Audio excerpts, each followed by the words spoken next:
Welcome to the deep dive. We're plunging into a really rich collection of texts today. We are. They all seem to orbit around one incredibly significant event. The crucifixion of Jesus, right. But the sources you've pulled together, they don't just, stay at the cross. No, they reach back, way back to some foundational stories. And they also point forward, hinting at deeper spiritual meanings that kind of ripple out from Okay, so what exactly are we working with? Which sources? All right, so we've got carefully chosen bits from the Gospel of John, really zeroing in on that scene right there. But the cross itself. Exactly. Oh. Then we're bringing in passages from the Psalms, specifically Psalm 87 and Psalm 116. Okay. Plus, there's a reflection piece that actually talks about Psalm 116. Interesting. And finally, a really key moment from Genesis, right near the beginning. Genesis, Psalms, John, and a reflection. Quite a mix. So what's our mission here? What are we trying to do with this specific stack of texts? Well, the idea is to see what happens when you put them side by side. You've got this stark death scene, these ancient origin stories, poetic visions of a spiritual city. And the reflection tying some of it together. Right. So we want to see what insights, what kind of compelling little nuggets of understanding pop out when we look at them together. Exactly. What does this specific combination tell us about the cross? About its immediate context, sure, but also maybe the wider spiritual landscape it connects to. It's like using different lenses on the same point, maybe. Yeah, seeing how they magnify things, or even reinterpret aspects you might miss if you just looked at one in isolation. Okay, I like that. So to really draw you, the listener, in, let's just drop right into the scene, John's account. Picture it. You're there, standing at the foot of the cross. It's obviously a scene of intense suffering, we know that. But John, he highlights specific people who are present. Right. He names them: Jesus' mother, her sister, Mary, the wife of Clopas, and Mary Magdalene. And crucially, the disciple whom Jesus loved, he's there too. And these aren't just, random onlookers. They are deeply connected figures right there in the middle of it all. Yeah, and what's really striking, I think, in John's version is the detail about the relationships, the interactions still happening, even then. Right. In those final agonizing moments, the focus is very personal. Very personal. He emphasizes these connections. And then the words spoken. Yes. Jesus sees his mother, and beside her, the beloved disciple. And he speaks to his mother. Woman, behold your son. And then turning to the disciple, behold your mother. Wow. That exchange is pretty profound, isn't it? It really is. I mean, in the very act of dying, he's creating a new relationship. He's entrusting his mother's care to this disciple. And the text makes a point of saying from that hour, the disciple took her into his own home. Yes. It signals this new kind of family almost, a new bond forged right there at that moment. Okay, so after this relational act, John notes that Jesus, knowing everything, was now finished. He says something else. I thirst. I thirst. And John points out this is specifically mentioned to fulfill Scripture. Yes, that connection to prophecy is made explicit, and the response is immediate. They get a sponge, soak it in vinegar, put it on a stalk of hyssop, and hold it up to him. Right. John makes sure to include the hyssop. Hyssop. Okay, that feels like one of those small details again. Is there significance there, especially with all these texts we're looking at? Well, it's brief, isn't it? But yes, potentially. For someone listening who knows the older scriptures, hyssop was used. In specific ways. Very specific ceremonial ways. Purification rituals? Yes. But maybe most importantly, applying the blood of the Passover lamb in Egypt to the doorposts. Ah, okay. So its presence here, alongside fulfilling Scripture, it could be hinting at a link. You could suggest a connection between this moment and those ancient acts of redemption, covenant, things like that. It's fascinating how just one word, hyssop, can carry all that potential weight. It can. And then right after receiving the vinegar, Jesus makes that declaration. It is finished. It is finished. Then, the text says, he bowed his head and gave up his spirit. That feels incredibly final, complete. It does. And John's account then moves pretty quickly to what happens next physically. Right. Because of the Sabbath coming, they needed the bodies down. Exactly. So the Jewish leaders asked Pilate to have their legs broken to speed things up. Which was, a standard, brutal part of crucifixion. A brutal necessity from their perspective. And the soldiers do it for the other two men crucified with him. But not for Jesus. No. When they get to Jesus, they see he's already dead. So they don't break his legs. And the text specifically points that out. His legs weren't broken. Another one of those details John seems to highlight. And then, even though he's dead, one of the soldiers does something else. Yes. Pierces his side with a spear. And what happens then is maybe one of the most unexpected physical descriptions in the whole passage. Immediately, John writes, out came blood and water. Blood and water. So John gives us this incredibly vivid, detailed picture.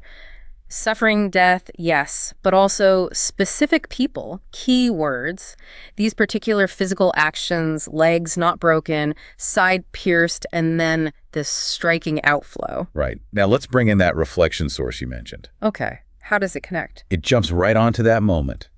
The pierced side, the blood and water. What does it make of it?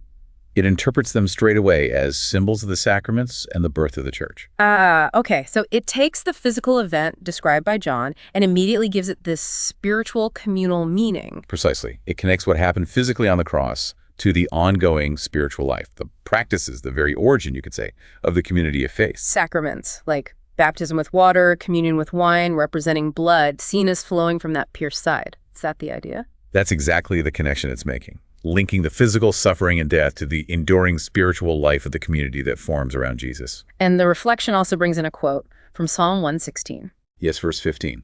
Precious in the sight of the Lord is the death of his faithful servants.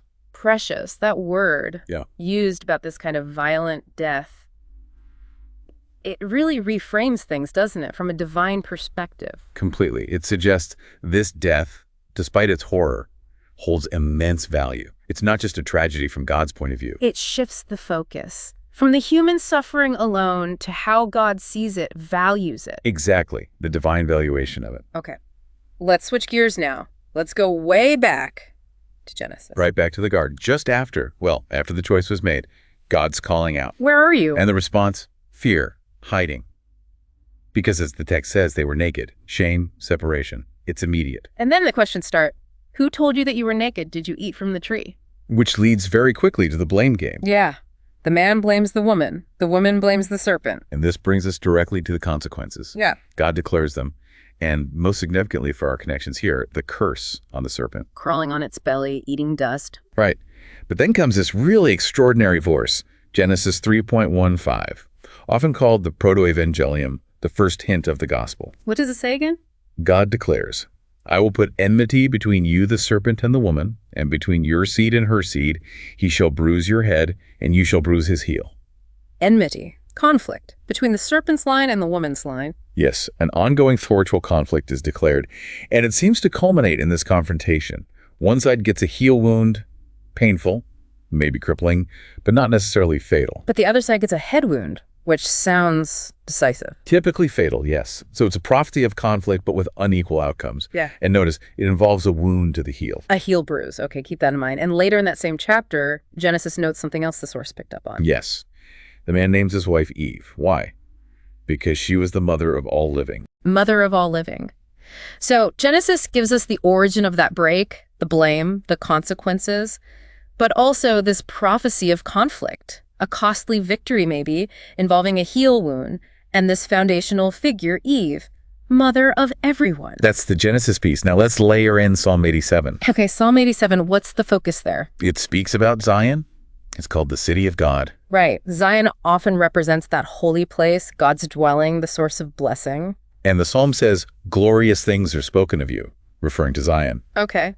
But then it makes this really striking statement about the people connected to this city. It says, this one and that one were born in her, and the Lord himself keeps the record.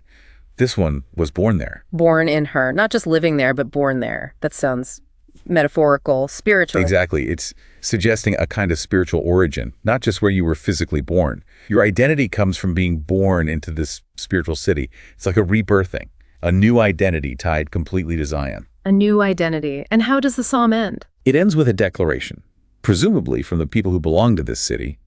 All my springs are in you. Springs, as in sources of water, life. Sources of life, refreshment, sustenance, all found within this divine city, this place of spiritual birth. Okay. Wow. That is a lot to hold together. Let's try and connect the dots. Right. So we have John's account, intense physical suffering, death. Specifics like the unbroken legs, the pierced side, and the blood and water. Then the reflection source grabs that blood and water, immediately gives it symbolic weight sacraments, birth of the church, and reminds us, via Psalm 116, that this death is somehow precious to God. Then we jump back to Genesis. The fall, the blame, the curse, but also that prophecy in 3.15, enmity, conflict, a bruised heel for the woman's seed, a crushed head for the serpent, and Eve, mother of all living. And finally, Psalm 87's vision of Zion, the city of God, a place where people spiritually born in her find their identity there and declare, all my springs, all their sources of life are in you. So what does bringing all this together suggest? Well, it seems to frame the event at the cross not just as one historical moment, but as the central point, the pivot. Connecting our origins with our destiny. Kind of. Connecting humanity's broken origin story from Genesis to its potential spiritual destiny. The suffering, the death, perhaps that's the ultimate heel bruise predicted back in Genesis 3.15. A painful but not final wound. Right. But a wound that, paradoxically, is the very means of achieving the fatal head-bruising victory over that spiritual darkness represented by the serpent. Okay, so the pain, the piercing in John isn't just an ending. It's presented as the way the ancient conflict gets resolved. And the blood and water. Yeah. Flowing from the side. The reflection source points us there, and Psalm 87's imagery maybe echoes it. These are presented as the source of new life. The spiritual birth that happens in her, in the church, the spiritual Zion, the place where the life-giving springs flow from. It connects the physical reality of the cross to a profound spiritual creation story almost, and to the vision of this new life-giving community. It makes me think about Eve, the mother of all living in Genesis, who was part of the fall. Is there a contrast implied with maybe Mary at the cross and the birth of the church from the pierced side, a new kind of motherhood or origin point? That's a really interesting connection to draw out. The collection certainly allows for that kind of reading. It positions the cross as the place where maybe the old trajectory, the ancient curse, is broken. Where the victory promised way back is finally secured. And where the source of new spiritual life bursts forth for anyone who is born into this new reality, this divine city, this community. Yeah. It seems these sources woven together like this really push us to see the cross not just as an execution, but as a cosmic turning point. Linking creation, conflict, suffering, and this unexpected genesis of new spiritual life and identity. Okay, so let's try to wrap this up for you, the listener. What does this complex tapestry mean for you? We've walked through that stark scene from John, who is there, the words Jesus spoke, "Woman, behold your son. Behold your mother. I thirst. It is finished." We noted the physical details, legs not broken, the side pierced, and that really striking outflow of blood and water. Then we saw how the reflection piece takes that physical detail and runs with it, seeing symbols of the sacraments, the birth of the church, and using Psalm 116 to call this death precious in God's sight. We reached way back to Genesis, the garden, the blame, the curse, but also that amazing prophecy about enmity, the heel bruise, the head bruise, and Eve, named Mother of all living. And we touched on Psalm 87, Zion, the city of God, this place people are spiritually born in, where they find their true source. All my springs are in you. So think about how these different kinds of texts, a detailed death scene, ancient origin myths, prophetic city imagery are brought together here.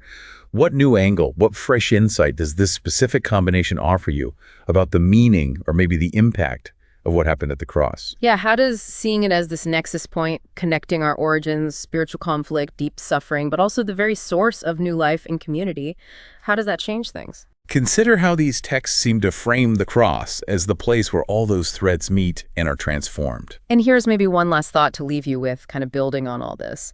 The reflection source, it poses a practical question.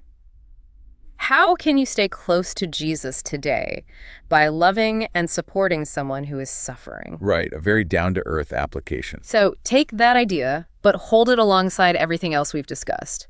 The profound suffering at the cross, yes, but also its connection to our deepest origins in Genesis, and this idea of being born in a life-giving spiritual city from Psalm 87.